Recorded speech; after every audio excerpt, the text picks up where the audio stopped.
પુત્રના અવસાનથી પરિવાર પર તૂટ્યું આભ. રાજકોટના ગોઝારા અગ્નિકાંડમાં ગોંડલના સત્યપાલસિંહના ડીએનએ મેચ થતાં તેનો મૃતદેહ વહેલી સવારે પરિવારને સોંપવામાં આવ્યો હતો.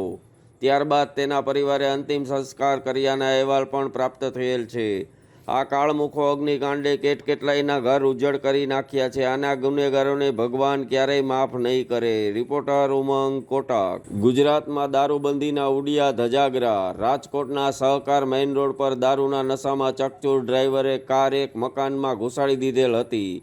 આ દારૂડિયાઓ હાલતા ને ચાલતા નશામાં ચકચૂર થઈ લોકોના જીવ જોખમમાં મૂકતા હોય છે, પણ આ નબીરાઓને પાઠ ભણાવવામાં તંત્ર કેમ વામણું સાબિત થાય છે, એવું લોકમુખે ચર્ચાઈ રહ્યું છે.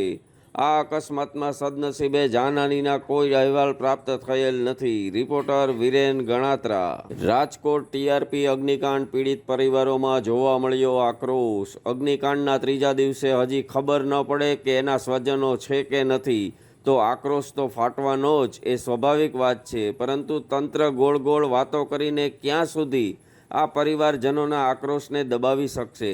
ક્યાંક ને ક્યાંક તંત્ર આ કામગીરીમાં ખુદ દિશાહીન થઈ ગયાનું લોકમુખે ચર્ચાઈ રહ્યું છે. રિપોર્ટર નિશિતા મકવાણા.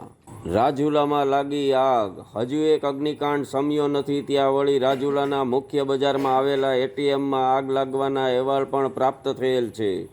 રાજુલાની મુખ્ય બજારમાં આવેલ દાનદેવ કોમ્પ્લેક્સ નજીક આવેલી એક્સિસ બેંકના એટીએમમાં આગ ભભૂકી ઉઠી હતી. હવે આગ કેવી રીતે લાગી એનું ચોક્કસ કારણ હજુ જાણવા મળેલ નથી. પોલીસે તપાસના ચક્રો ગતિમાન કર્યાના અહેવાલ પણ પ્રાપ્ત થયેલ છે. રિપોર્ટર નરેશ રાવલિયા.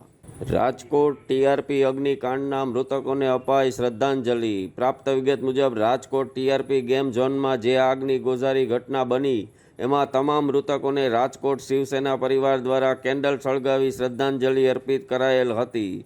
શિવસેનાના જીમીભાઈ અડવાણીએ તમામ મૃતકોની શાંતિ અને પરિવારને દુઃખ સહન કરવાની શક્તિ માટે પ્રભુ પાસે પ્રાર્થના પણ કરેલ હતી.